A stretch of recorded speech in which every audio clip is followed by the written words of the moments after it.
जिनके गुणों के गान में वे वर्धमान महान जिन विचरे हमारे ध्यान में। भगवान महावीर और उनके सिद्धांतों की चर्चा अपन को आरंभ करनी है। आज उनके जीवन दर्शन पर अपन प्रकाश डालेंगे। भगवान महावीर की जीवन गाथा मात्र इतनी है कि वो 30 वर्ष तक घर में रहे, पर रहे ना रहे बराबर। मध्य के 12 वर्ष तक जंगल में परम मंगल की साधना करते रहे और अंतिम 30 वर्षों तक सारे जगत को सुख और शांति का उपाय बताते रहे। ये 3 वाक्यों में भगवान महावीर की जीवन गाथा समाप्त हो जाती है। उनकी जीवन गाथा में विविधता देखने को प्राप्त नहीं होती है, क्योंकि उनका व्यक्तित्व वीतरागी व्यक्तित्व है। वीतरागी व्यक्तित्व को राग से संबंधित घटनाओं से नापना संभव नहीं है। भगवान महावीर का 2500वां निर्वाण दिवस के संदर्भ में अनेक किताबें भगवान महावीर के जीवन के संदर्भ में लिखी गई और उनके संदर्भ में जयपुर में एक सेमिनार भी हुआ, जिस सेमिनार में देश विदेश के 75 विद्वान मौजूद थे, जो लगभग सभी लेखक भी थे।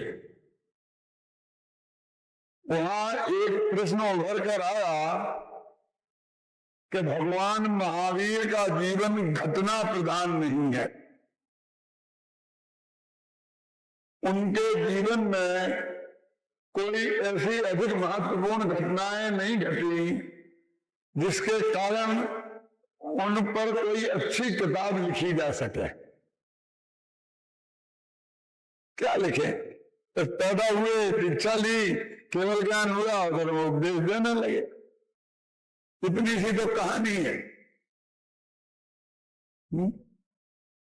इसलिए कुछ विद्वानों ने एक प्रस्ताव रखा कि भले ही उनके जीवन में घटनाएं ना घटी हों, तो हमें ऊपर से जोर देना चाहिए, कुछ यहां से लेकर कुछ वहां से लेकर।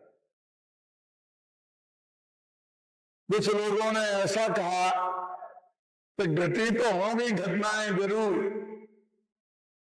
लेकिन हमारे आचार्यों ने लिखी नहीं, क्योंकि वे वीतरागी थे, इसलिए उन्हें लौकिक घटनाओं में कोई रस नहीं था। इसलिए हमें कुछ ना कुछ घटनाएं जो पता चले तो उनको, और ना पता चले तो ऊपर से जोर देनी चाहिए। और वो जमाना ऐसा था कि जब किसी भी आदमी को वीर दिखाना हो, महावीर दिखाना हो, तो 2 चीजें उसके जीवन में अवश्य घटित होनी चाहिए। और वो 2 चीजें कौन सी हैं? एक हाथी का भय और एक सांप का भय। ये भारतवर्ष को सफेदों का देश कहा जाता है, और कोई कारण नहीं है। इस देश की अहिंसक वृत्ति के कारण ऐसा हुआ। विदेशों में भी सांप कम होते हैं, ये बात नहीं है, लेकिन वहां उन्हें कोई जिंदा रहने दे तब। लेकिन अपने इस देश में वो जो अहिंसक समाज है वो तो उन्हें मारता ही नहीं है, और बहुत बड़ा समाज तो उन्हें नाग देवता मानकर उनकी पूजा करता है। ऐसी स्थिति में सांपों का बचना और सुरक्षित रहना बहुत ही नेचुरल, प्राकृतिक बात है। इसमें आश्चर्य की कुछ बात नहीं है। और सांप जब होंगे तो वे काटेंगे भी। तो उनका भय सारे देश में व्याप्त रहता था। इसलिए गांव में वैद्य डॉक्टर हो चाहे ना हो, सांप के मंत्र से झाड़ने वाले लोग अवश्य रहते थे।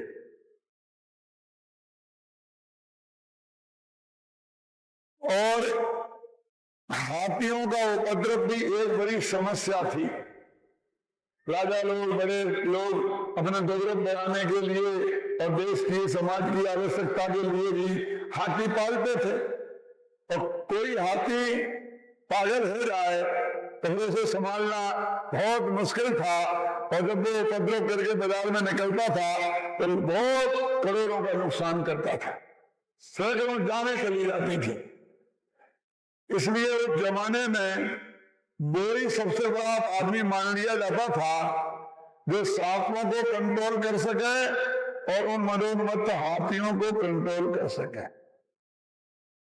इसलिए सभी धर्म के भगवानों ने के संदर्भ में, सभी महापुरुषों के संदर्भ में ये दो घटनाएं जुड़ी अवश्य मिलेंगी। क्या उन्हें कालिया नाग का दमन किया था और के हाथियों के उपद्रव को, हाथी को बस में किया था। यहां तक कि भक्तांबर महाकाव्य में हाथी को बस में करने वाले और सर्प को बस में करने वाले महामंत्र छंदे के छंद लिखे गए हुए हैं। इसलिए इसमें खड़ा हुआ कि कोई घटनाएं तो दो ही जा सकती हैं।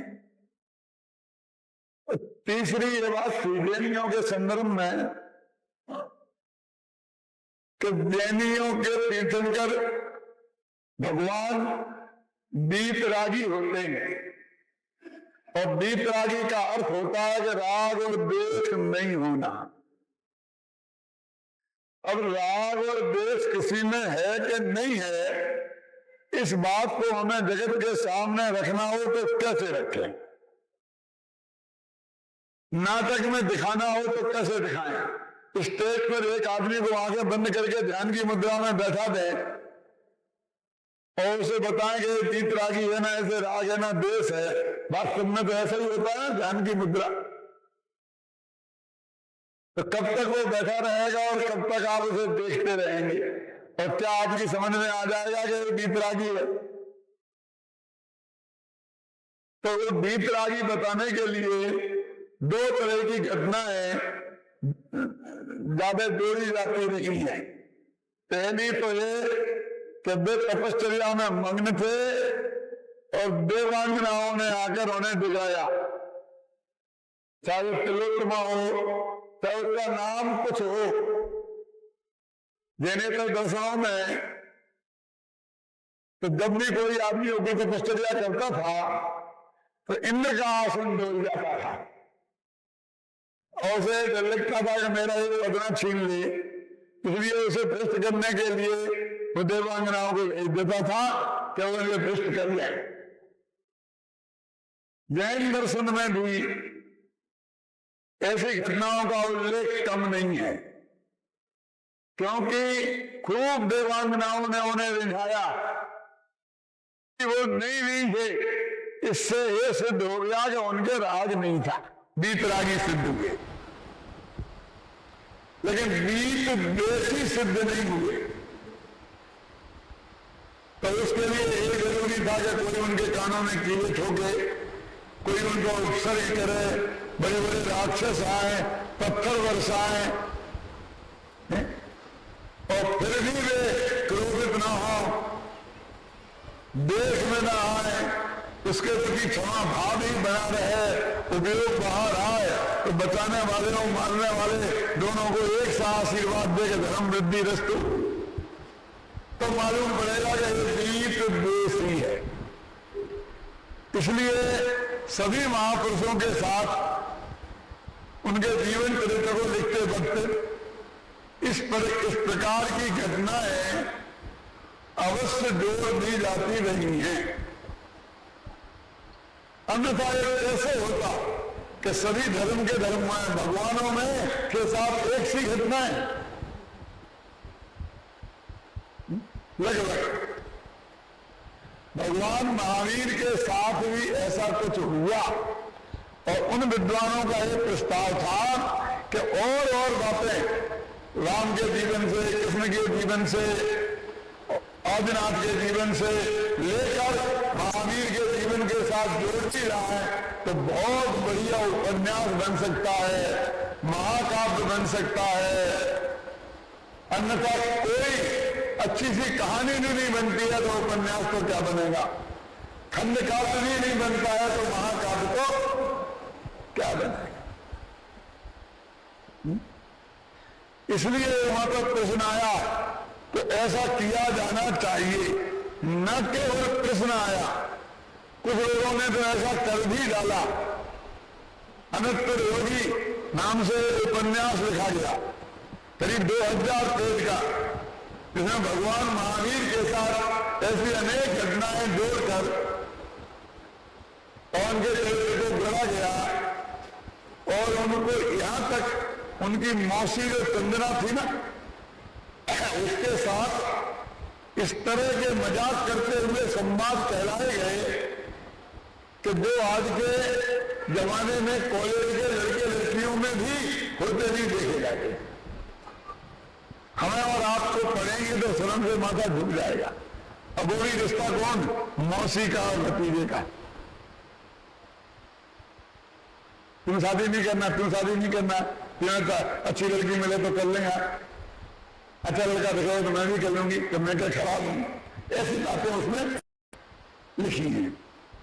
मेरे कहने का आशय है, इसलिए मैंने उसमें एक निबंध पेश किया था जो मेरी किताब के रूप में छपा है, वीतरागी व्यक्तित्व भगवान महावीर, और उसका मेरा विषय था भगवान महावीर का जीवन घटना प्रधान क्यों नहीं, और इस संदर्भ में क्या किया जाना चाहिए। मैंने बात कही सबसे पहले कि यदि आप ऐसा समझते हैं कि उनके जीवन में घटनाएं अवश्य घटी होंगी लेकिन आचार्यों ने लिखी नहीं, तो हमें उन घटनाओं की रिसर्च करनी चाहिए।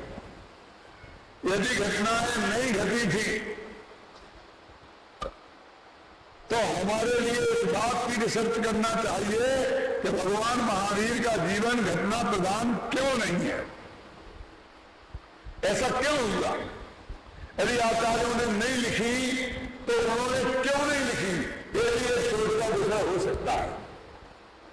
और यदि उनने किसी विशेष कारण से नहीं लिखी तो हम इतने बुद्धिमान हो गए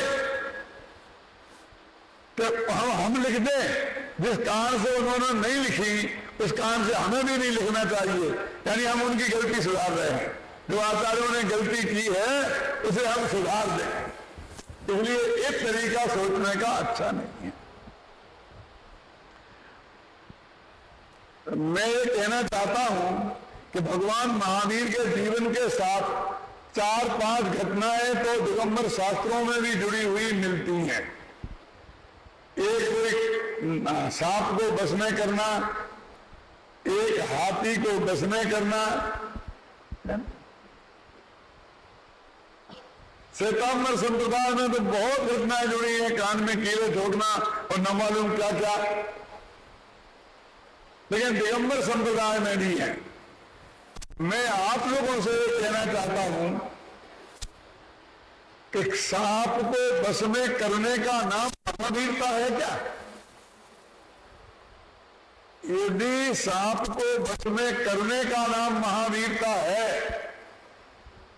तो महावीर चक्र सपेरों को दिया जाना चाहिए, क्योंकि वे तो सारी नागों को बस में रखते हैं। लेकिन आज तक किसी ने उन्हें महावीर चक्र देने की बात को बहुत दूर ढंग से देख भी नहीं दी, भूखों मरने लग गए वो।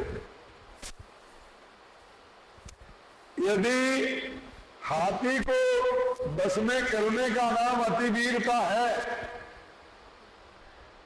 तो अतिवीर पद नाम महावतों का रखा जाना चाहिए, क्योंकि वे महावत को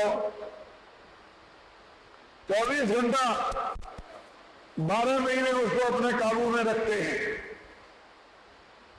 लेकिन वो आज तो हमारे 4th क्लास का नौकर से भी गया जीता है, हाथियों को संभालने वाला। कहने का आशय है कि महावीर भगवान के विराट व्यक्तित्व को समझने के लिए सांप को बस में करना या हाथी को बस में करना ये कोई बड़ी बात नहीं है। उनके जीवन में गति हो तो भी और ना गति हो तो भी उनका जो वीतरागी व्यक्तित्व है उसको उजागर करने में एक समर्थ नहीं है।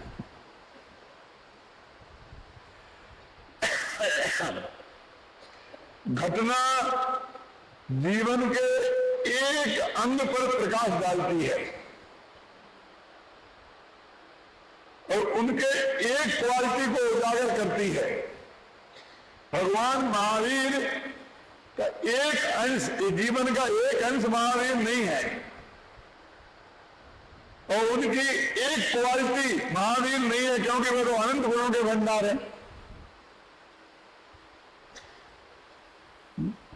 इसलिए भी घटनाओं के माध्यम से किसी महापुरुष के जीवन को नापना एक न्याय संगत बात नहीं मानी जा सकती है। जरा कल्पना तो करो, जिसने कर्म शत्रुओं को जीता हो, इसलिए जो महावीर बने हो उनको इन हथियारों से लैस भी नहीं थे, तब उनने कामों के सोच को जीता। तो वे भगवान महावीर बने। ऐसे महावीर हैं। कोई हाथी और सांपों को बस में चलने वाला पहना उनका सम्मान नहीं है। ये वस्त्र बालक के लिए ठीक हो सकते हैं, लेकिन भगवान महावीर को नहीं पहनाए जा सकते हैं। इसलिए भगवान महावीर के विराट व्यक्तित्व को यदि समझना है तो हमें उनकी विपराधता के अंदर ही झांकना होगा, उनके केवल ज्ञान के अंदर ही झांकना होगा, उनकी वाणी के में ही देखना होगा। अन्यथा उनके जीवन से हम परिचित नहीं हो सकेंगे। इसलिए हमारा कल से उनके सिद्धांतों की चर्चा आरंभ करेंगे।